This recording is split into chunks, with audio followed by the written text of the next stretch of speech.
Halo pemirsa Al-Biruni ID, kembali lagi di channel Al-Biruni ID. Pasukan anti pemerintah yang didukung Turki telah merebut kembali kota utama di provinsi Idlib dari pasukan Bashar al-Assad. Kota penting itu adalah Sarakib. Pertempuran masih terus berlanjut meskipun ada seruan internasional untuk gencatan senjata. Video yang dikirim oleh para militan anti pemerintah di kota Sarakib pada Kamis 27 Februari menunjukkan orang-orang bersorak dan mengibarkan bendera oposisi Suriah di jalanan yang dipenuhi puing-puing bangunan.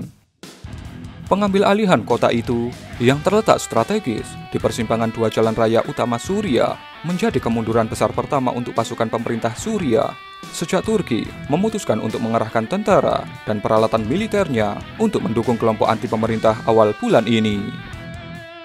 Namun, pengambil alihan ini mungkin akan berumur pendek seiring tentara Suriah dan milisi sekutu yang disertai dengan kekuatan udara Rusia terus melakukan serangan terhadap pasukan anti pemerintah dan faksi-faksi jihad di provinsi Idlib yang masih berada di luar kendali de facto Assad.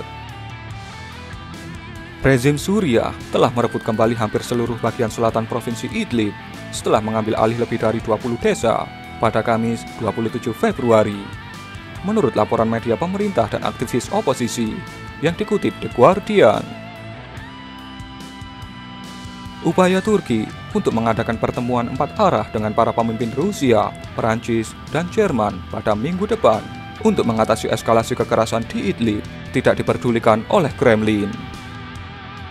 Dewan Keamanan PBB, di mana Moskow secara sistematis memveto inisiatif gencatan senjata dalam perang Suriah, dijadwalkan akan mengadakan pertemuan lagi pada Kamis 5 Maret untuk membahas Idlib yang telah mengalami krisis kemanusiaan terburuk sepanjang sejarah Suriah sejak 9 tahun lalu.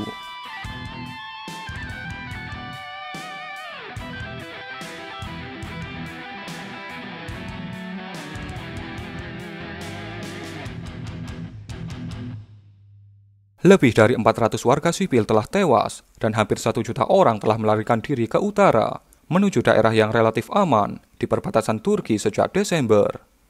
Menurut PBB, sekitar 80% dari jumlah itu adalah wanita dan anak-anak.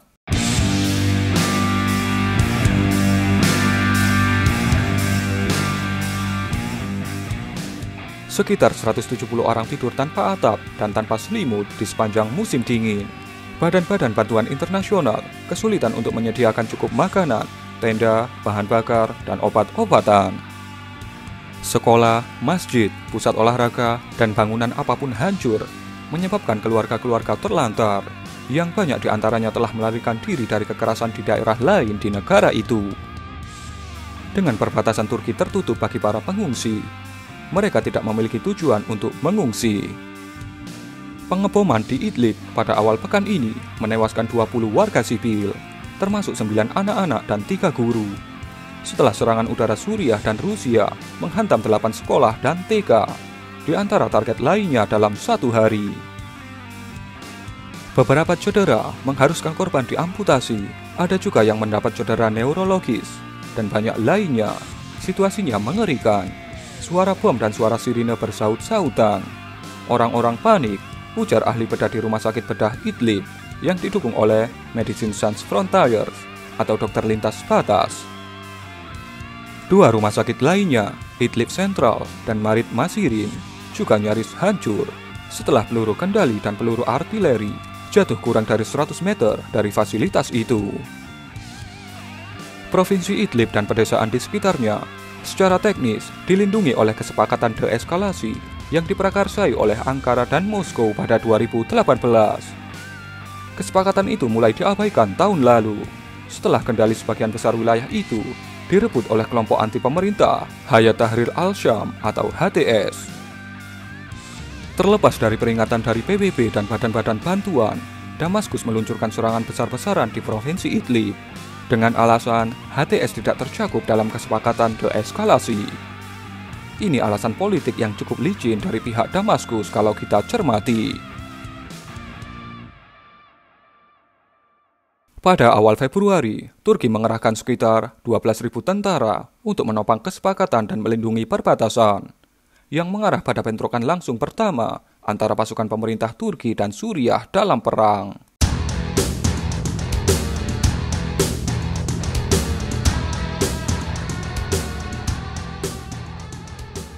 20 personel militer Turki tewas dalam serangan balasan, menurut Kementerian Pertahanan Turki, Kamis 27 Februari. Ankara dan Moskow sedang mendiskusikan pembukaan wilayah udara Idlib untuk pesawat tanpa awak Turki, baik itu bersenjata dan tidak bersenjata. Tutur Menteri Pertahanan Turki Hulusi Akar, seperti yang dikutip The Guardian. Presiden Turki Recep Tayyip Erdogan telah bersumpah Ankara tidak akan mundur selangkah pun dalam perselisihan dengan Damaskus dan Moskow atas Idlib dan memberikan rezim Suriah waktu sampai akhir bulan Februari kemarin untuk mundur. Jadi, apa pembelajaran yang bisa kita dapat dari kejadian ini?